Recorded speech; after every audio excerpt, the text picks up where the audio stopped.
जय श्री महाकाल। स्वागत है आपका बजट ट्रिप सीरीज के दूसरे एपिसोड में, जहां हम आपको 3000 से 5000 के बजट में घुमाएंगे भारत के प्रख्यात धार्मिक स्थलों पर। तो चलिए चलते हैं महाकाल की नगरी उज्जैन में।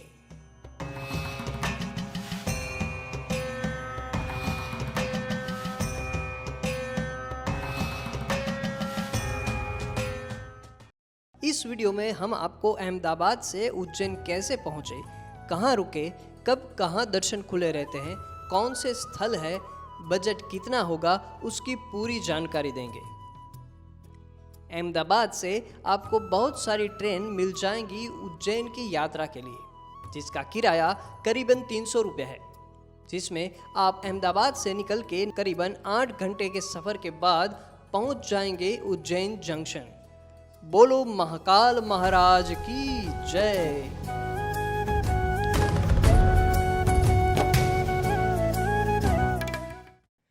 तो चलिए आपको उज्जैन में 2 दिन की यात्रा का अवसर और एक अद्वितीय धार्मिक अनुभव प्रदान करते हैं। उज्जैन पहुंचकर रिक्शा की मदद से महाकाल मंदिर के नजदीक धर्मशाला में रुक जाइए, जिसकी बुकिंग आप yatraधाम.org के माध्यम से कर सकते हैं, जिसकी लिंक डिस्क्रिप्शन में दे दी गई है। रेलवे स्टेशन से महाकाल मंदिर की दूरी करीबन 1.5 किलोमीटर है, जो आप करीबन 50 से 60 रुपये में पहुंच जाएंगे। अब धर्मशाला में विश्राम करके पहुंच जाइए बाबा महाकाल के दर्शन करने। यहाँ आपको शीघ्र दर्शन करने हैं तो यहाँ से आपको 250 रुपये का टिकट लेना होगा, जिसमें आपको मंदिर के नज़दीक से लाइन में जुड़ना होगा।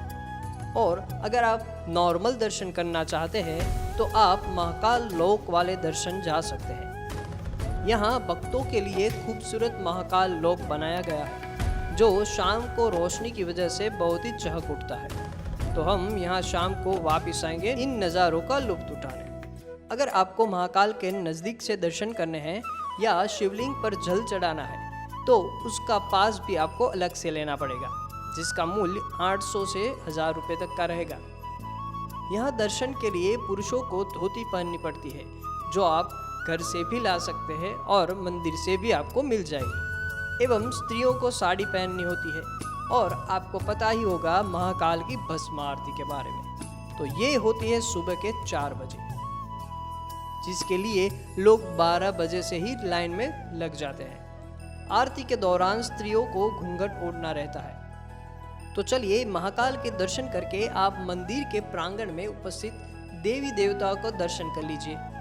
अब मंदिर से कुछ ही मीटर की दूरी पर है बड़ा गणेश मंदिर। यहाँ पर भगवान गणेश की सबसे विशाल मूर्ति है, जिसकी खासियत है कि इसे अलग अलग प्रकार की मिट्टी से बनाया गया है। यहाँ पर ही आपको पंचमुखी हनुमान जी के दर्शन हो जाएंगे। यहाँ से आप पैदल ही पहुँच जाए विक्रमादित्य की सिंहासन बत्ती सी देखने, जहाँ विक्रमादित्य बड़े से सिंहासन पर विराजमान है। अब आप हरसिद्धि चौराहे से जय सिद्धपुरा मार्ग होकर पहुंच जाइए श्री चारधाम मंदिर। यहाँ पे अंदर बहुत सारे मंदिर का समावेश किया गया है। यहाँ आपको 12 ज्योतिर्लिंग के सभी रूपों के दर्शन हो जाएंगे। यहाँ पर जगन्नाथ जी का मंदिर भी है। आगे एक गुफा बनाई गई है, जिसके लिए आपको 5 रुपये का टिकट लेना होगा। यहाँ आपको भगवान श्री कृष्ण, भगवान शिव, ऋषि मुनि, प्रभु श्री राम, ब्रह्मा, विष्णु, महेश की कहानियाँ दिखाई गई है। आगे यहाँ माँ वैष्णो देवी का मंदिर है। यहाँ इन सभी मनमोहक कृतियों को देखने के बाद पहुँच जाइए श्री शंकराचार्य मठ, जहाँ आप पैदल यात्रा करके भी पहुँच सकते हैं। अब यहाँ दर्शन करने के बाद आप निकल जाइए भोजन करने, जहाँ आपको 80 से 100 रुपये में थाली मिल जाएगी। अब भोजन करने के बाद निकल जाइए काल भैरव के दर्शन करने।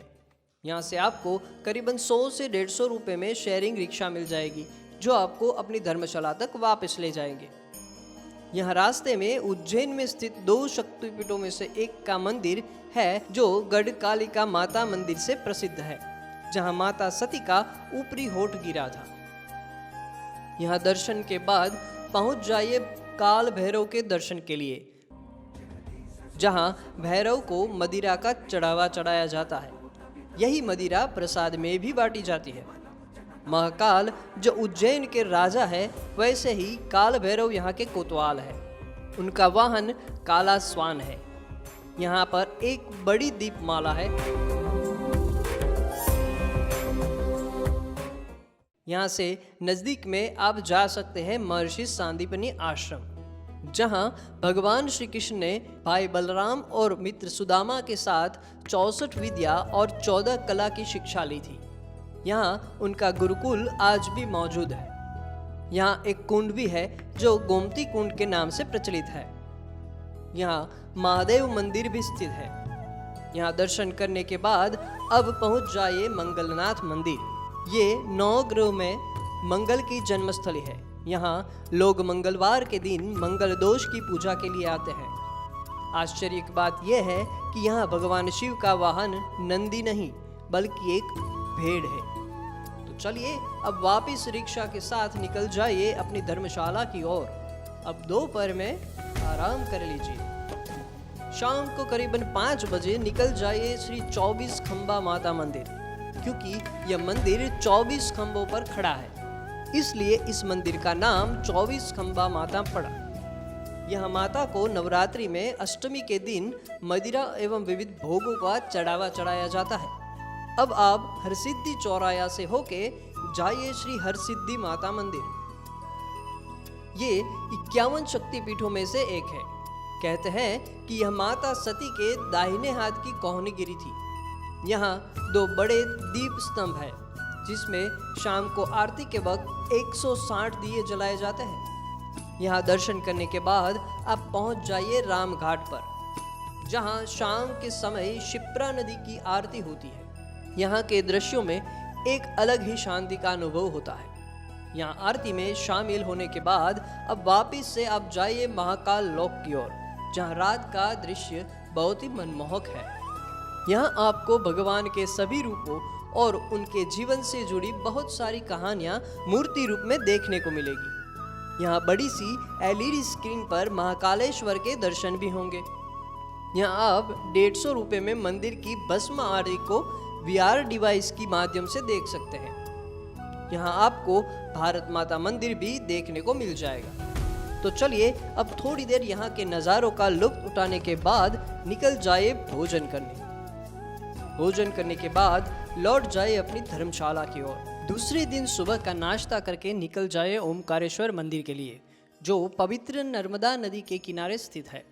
यहाँ पहुँचने के लिए आपको प्राइवेट नॉन AC और AC बसें मिल जाएगी, जो आपको 4 घंटे में ओमकारेश्वर के बस स्टैंड तक पहुँचा देगी। यहाँ से मंदिर करीबन 1.5 किलोमीटर दूर है, तो आप 10 रुपये की रिक्शा में मंदिर तक पहुँच सकते हैं। ओमकारेश्वर में आते ही पवित्र नर्मदा मैया में स्नान करके निकल जाए ओमकारेश्वर मंदिर की ओर। मंदिर तक पहुंचने के लिए आपको नर्मदा नदी पर बने ममलेश्वर सेतु से होकर जाना होगा। 12 ज्योतिर्लिंग में से ओमकारेश्वर का स्थान चौथा है। यहाँ पर जो ज्योतिर्लिंग है वह पंचमुखी रूप में स्थापित है। ओमकारेश्वर मंदिर के सामने यानी नर्मदा मैया के दक्षिणी तट पर ममलेश्वर ज्योतिर्लिंग स्थापित है। ओमकारेश्वर की यात्रा में जो भी आता है वह नर्मदा नदी में बोटिंग जरूर करता है, जिसका किराया 100 से 200 रुपये तक पर पर्सन रहता है। यहाँ आप नर्मदा मैया की परिक्रमा भी कर सकते हैं। यह परिक्रमा मार्ग में आपको विभिन्न शिव मंदिर और पौराणिक कलाकृति देखने को मिलेगी। यह परिक्रमा में आपको 1.5 से 2 घंटे का समय लग सकता है। यह परिक्रमा वापिस ओमकारेश्वर मंदिर में आकर ही खत्म होती है। अब आप मंदिर परिसर के नज़दीक में खाना खा लीजिए, जो आपको 100 से 120 में पड़ेगा। अब वापिस की बस से लौट जाइए उज्जैन, जिसका किराया 100 से 200 रुपये पर पर्सन रहता है। शाम को आप उज्जैन के नज़दीकी मंदिर जैसे कि उज्जैन मंदिर, इस्कॉन मंदिर आदि के दर्शन करने जा सकते हैं। अब रात का भोजन करके रिक्शा की मदद से निकल जाए उज्जैन जंक्शन की ओर, जहां शाम को आप 8 बजे वाली गोरखपुर आदि एक्सप्रेस से अहमदाबाद के लिए निकल सकते हैं। और अगर आप ये वाली ट्रेन में नहीं पहुंच सके तो 11:55 वाली जबलपुर सोमनाथ वाली ट्रेन से जा सकते हैं। यात्रियों पर भगवान शिव की कृपा और आशीर्वाद सदैव बना रहे। तो बस आज की यात्रा यहाँ खत्म होती है। मिलते हैं अगले वीडियो में। बने रहिए हमारे साथ ऐसे ही और बजट ट्रिप सीरीज देखने के लिए। ऐसी ही और भी जानकारी के लिए देखते रहिए यात्राधाम.org के वीडियो।